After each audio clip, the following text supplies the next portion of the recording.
basketball is using tennis legends to push their agenda on us. That's right.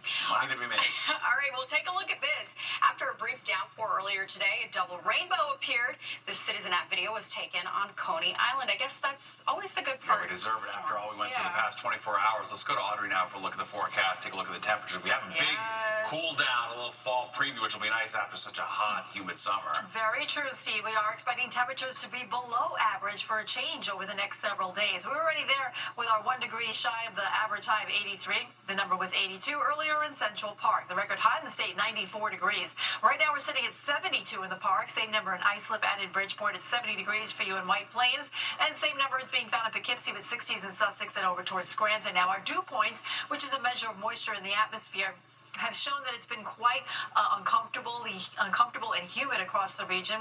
That continues to be the trend across Long Island with readings in the upper 60s. But check out what's happening to the northwest here.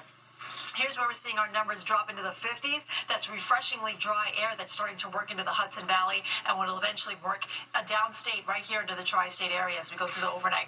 It's all coming in from a northwest wind flow that's a little breezy at times, especially in White Plains and in Newark. We have wind gusts up to 26 miles per hour there.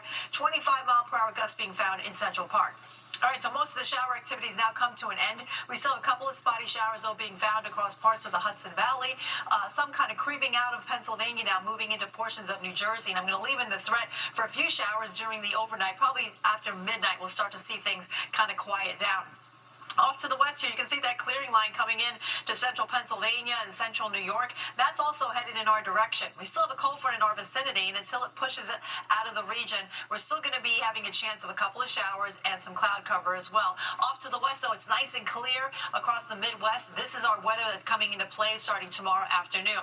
We also have on the screen here Hurricane Ernesto, which is still sitting out in the Atlantic, and it sort of acted like a blocking mechanism, not really allowing that cold front to push through the region over the last 2 days, and that's why we had all the rain that came through since yesterday.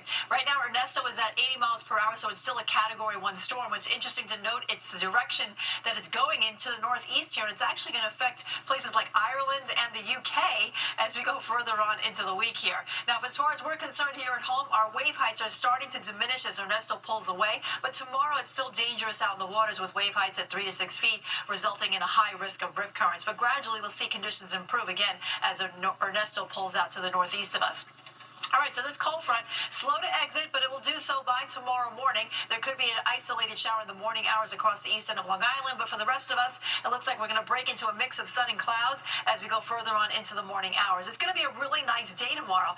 Behind the front, we'll have that refreshingly dry air pushing in here. Temperatures will also come down a bit and be below normal for this time of year. In fact, it will probably feel a little bit more like fall, especially in the evening hours where our lows will be dropping down into the 50s across parts of the region.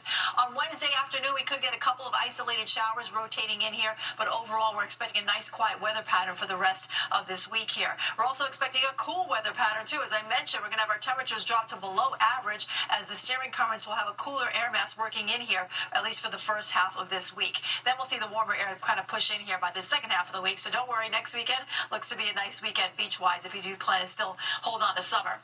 All right, temperatures tonight dropping down to the 60s, 50s off to the north and west. Tomorrow will be in the 70s across the region, and we're in the 70s for Wednesday and Thursday before the 80s return by the end of the week. Steve? That's all right. Thanks, Audrey. Well, tonight we're remembering the legacy of TV talk show.